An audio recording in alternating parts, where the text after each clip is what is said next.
Bonsoir amis de l'horreur et bienvenue dans cette vidéo un petit peu spéciale, une formule des plus éculées en 2022, mais vous le verrez, la vidéo du jour mérite quand même un petit peu cet intitulé. Car vous le savez, mais je visite assez régulièrement des festivals de cinéma de genre un petit peu partout en francophonie, et cette année, j'ai eu la chance d'en faire pas mal. Et il y en a un que j'avais particulièrement envie de faire à l'origine et dont je dois vous parler aujourd'hui, sachant que j'ai un petit peu de retard puisqu'il a eu lieu en avril à Lyon. Je vous parle bien sûr des Hallucinations Collectives, le festival de l'autre cinéma, qui propose tout un tas de sélections atypiques, avec aussi bien des nouveautés exotiques que des ovnis complètement inconnus au bataillon, en passant par quelques classiques historiques à redécouvrir sur grand écran. Ainsi, j'ai pu tour à tour y découvrir le tout dernier Argento, Lunettes Noires, y redécouvrir l'absolument odieux et délicieux Ebola Syndrome, ou encore voyager avec l'incompréhensible et totalement fou An American Hippie in Israel. Et honnêtement, ce genre de film-là, vous ne pouvez les découvrir nulle part ailleurs, vraiment, nulle part ailleurs. Ce fut donc un incommensurable plaisir pour moi que de m'enfoncer dans les confortables fauteuils d'une des très belles salles du Koboedia afin d'entreprendre ce curieux voyage. Et j'en ressors avec un petit top 10 à vous proposer, histoire d'alimenter un petit peu vos listes de films à voir, comme si elles n'étaient pas déjà assez longues. Bref, c'est parti pour mon top 10 des Hallucinations Collectives 2022, et préparez-vous, car ça risque d'être un voyage assez particulier.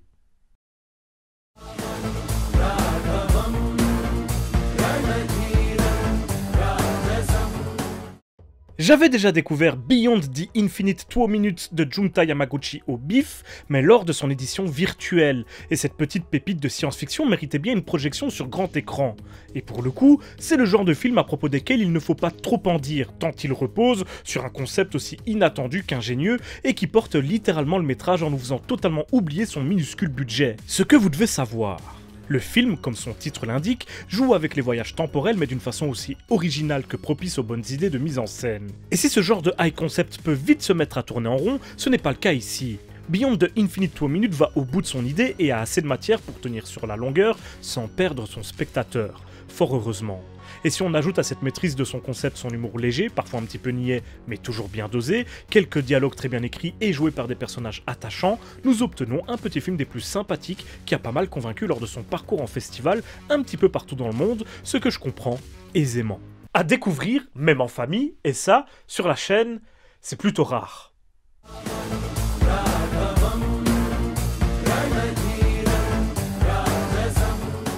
Bon, j'en ai déjà parlé, donc je ne vais pas trop m'étendre dessus, mais si vous n'avez pas vu ma vidéo sur le BIF, je me permets de le remettre en avant ici. Saloum de Jean-Luc Herbulot, la sensation sénégalaise qui a secoué absolument tous les festivals de cinéma de genre francophone, de Gérard May au BIF, en passant par les Halus, donc. Et pour cause, il nous en met plein la vue avec son histoire de vengeance qui met en scène des chasseurs de primes aux prises avec des esprits maléfiques, le tout en traversant tout un tas de thématiques réalistes, importantes et chères aux réalisateurs.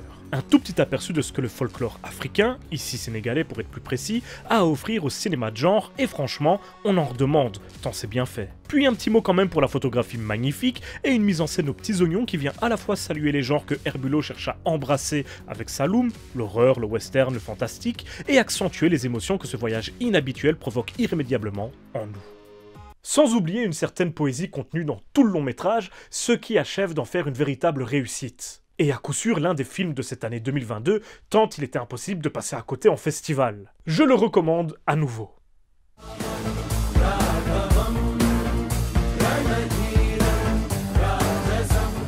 Quel plaisir pour moi que d'avoir découvert ce chef-d'œuvre sur grand écran, dans l'ambiance des Hallucinations Collectives. Le Nosferatu de Werner Herzog, cette relecture du classique intemporel de Murnau, avec un Klaus Kinski habité dans le rôle du célèbre vampire. Des géants du cinéma, à n'en pas douter, et une nouvelle vague allemande qui n'hésite pas à puiser dans son passé pour proposer des ovnis extrêmement en avance sur leur temps, comme le démontre le traitement du vampire dans cet habile remaniement. Mais je ne pourrais rien mettre au-dessus de l'extrême beauté de ce fantôme de la nuit. Sa photographie, mais surtout ses plans, juste magnifiques, dans lesquels nous aimons nous plonger, et dont la splendeur va jusqu'à nous faire oublier l'extrême lenteur du récit, absolument pas dérangeante ici, d'autant que l'histoire nous est déjà connue. Car ce Nosferatu est fait de la même essence que les cauchemars.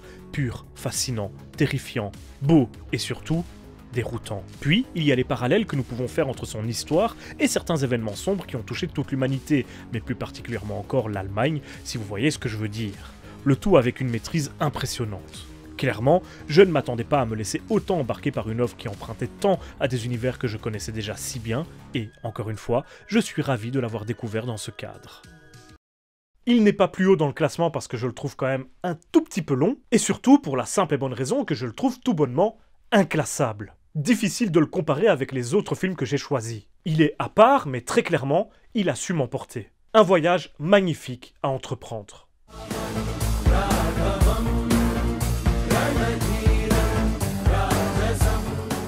Attention, encore un ovni inclassable en vue, et c'est rien de le dire.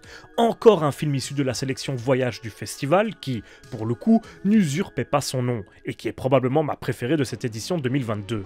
La vallée de Barbet Schroeder, sortie en 1972, sorte de docu-fiction, de film improvisé, qui nous raconte l'odyssée d'un groupe de hippies à la recherche d'un paradis terrestre encore inexploré par l'homme occidental, au fin fond de la Nouvelle-Guinée, caché dans une zone située sur aucune carte.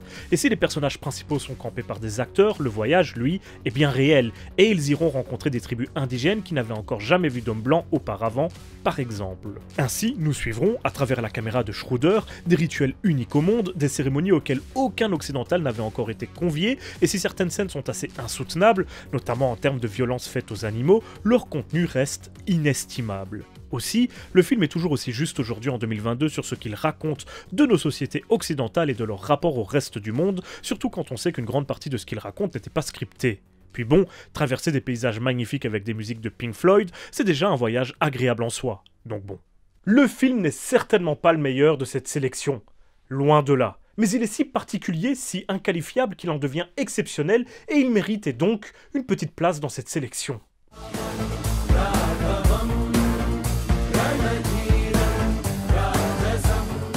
Revenons en 2022 avec l'une des œuvres que j'attendais le plus cette année, et pour cause, il s'agit du dernier long métrage de la grande Lucille, Hadia Halilovic. Earwig, adaptation d'un roman de Brian Catling, que beaucoup qualifient d'incompréhensible. Et honnêtement, le film l'est un petit peu également, et ça fait partie de son charme, puisque nous assistons à un authentique cauchemar. Au niveau de l'intrigue, nous suivons juste une petite fille assignée à résidence et une sorte d'homme à tout faire, Albert, qui s'occupe d'elle au quotidien, de façon très routinière, dans un logement assez sinistre qui fait froid dans le dos. Mais ne vous fiez pas à ce synopsis qui ne dit finalement rien sur le film. Celui-ci se ressent, il ne se raconte pas. Et Lucille prouve, une fois de plus, qu'elle est l'une des meilleures réalisatrices à officier dans le genre, voire l'une des meilleures réalisatrices tout court, tant elle arrive à nous embarquer dans un univers surréaliste, et ce sans aucune exposition, ou presque, avec très peu de dialogue et sans explication. À chacun de se faire sa propre idée quant à la nature de ce drame onirique, à la photographie léchée et au silence assourdissant. Et les quelques décors filmés en Belgique, particulièrement bien choisis, viennent un petit peu amplifier le sinistre de cette œuvre que j'ai hâte de revisionner le plus vite possible. Après déjà 2 visionnages en festival, il est à peu près certain que j'y verrai encore de nouvelles choses que je ne peux même pas soupçonner pour le moment. Un authentique délice aux antipodes du cinéma d'horreur hollywoodien, bien sûr. Un body horror à la fois plus sobre et plus fou que ceux auxquels nous sommes habitués. Et genre là, vous n'avez pas envie de découvrir le film peut-être? Mon œil, hein.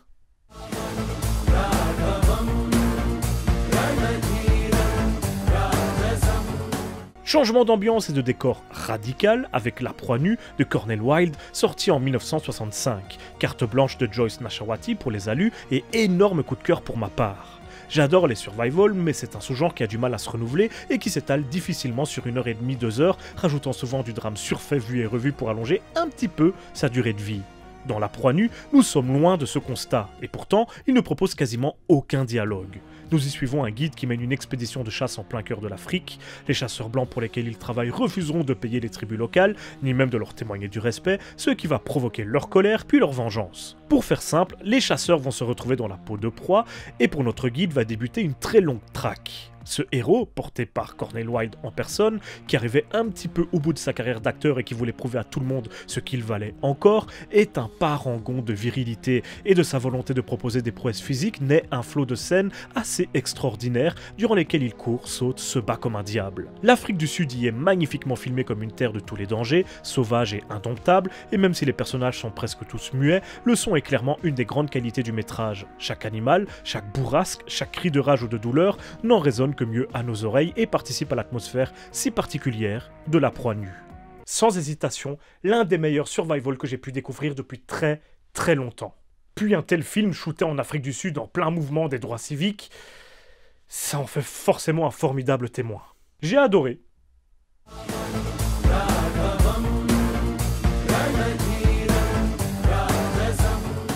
Nouveau changement d'ambiance puis de décor pour ce film soviétique de 1960, La lettre inachevée de Mikhail Kalatozov, encore issu de la sélection voyage du festival et surtout, incontestablement un énorme chef-d'œuvre. Il nous y raconte les aventures de 3 géologues et de leur guide en pleine Sibérie à la recherche de diamants. Malheureusement, un gigantesque incendie viendra ravager la zone et ce qui était à la base une expédition courageuse deviendra une lutte pour la survie. Et si nous nous trouvons face à un film au moins en partie de propagande, force est de constater que Kalatozov, dont ce n'est évidemment pas le seul fait d'art marquant, loin de là, est un maître en matière de mise en scène.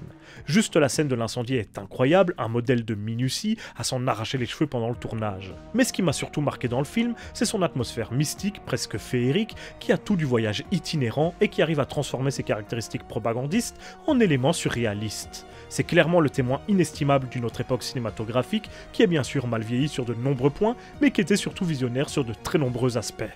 Puis quelle poésie, quelle tristesse dans cette lettre inachevée. Moi qui ne savais pas dans quoi je m'embarquais, j'ai été ravi du voyage.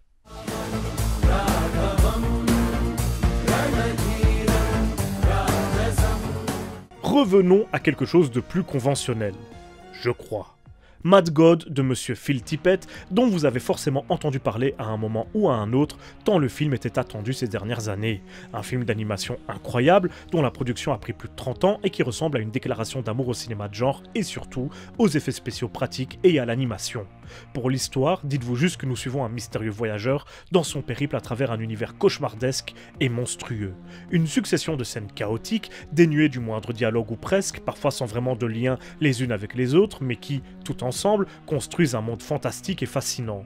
Et si la traversée de ce pays onirique peut parfois être difficile à suivre, avec cette absence d'intrigue et des situations pour le moins incongrues, le spectateur voit son attention récompensée par des scènes grandioses et ambitieuses, comme on en a rarement vu au cinéma.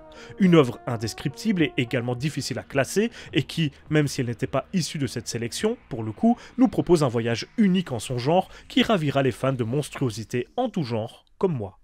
Un film que certains attendent depuis plusieurs décennies quand même, et qui a connu plusieurs aventures rocambolesques avant d'enfin parvenir sur nos écrans. Il a un peu tout du saint graal des amateurs d'animation horrifique, rien que ça.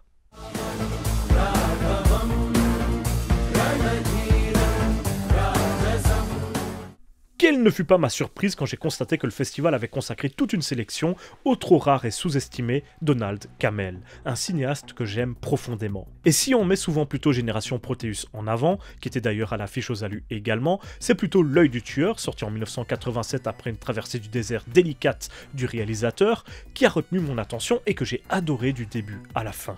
C'est pourtant une histoire assez classique, sorte de film de psycho-killer qui voit une banlieue américaine chicose éperdue au milieu de nulle part, tourmentée par un tueur de femmes. Contrairement aux autres films du genre, ici, c'est la mise en scène et la psychologie des personnages qui sont à l'honneur. Et Dieu que c'est réussi, et aux antipodes des slashers qui régnaient à l'époque. Les meurtres ici ne sont pas l'occasion de proposer de la violence gratuite aux spectateurs avides de fun, mais plutôt des prétextes pour des expérimentations stylistiques et atmosphériques, et nous avons donc droit à quelques idées aussi folles que convaincantes. Et ce, même si d'autres idées ont peut-être un peu plus de mal à fonctionner, on les pardonne aisément tant qu'Amel nous emmène sur des sentiers peu explorés par ce genre de cinéma, y compris à l'époque. Puis, j'ai envie de souligner en plus un dernier tiers complètement taré du film, qui part un peu dans tous les sens et au ton presque à l'opposé du reste du métrage, mais qui vous donnera la dose de fun que vous venez peut-être chercher dans une œuvre de ce type. En fait, c'est une incompréhension pour moi qu'on parle aussi peu de Donald Cammell. Une cruelle injustice sur laquelle il faudra qu'on revienne un de ces jours, je l'espère.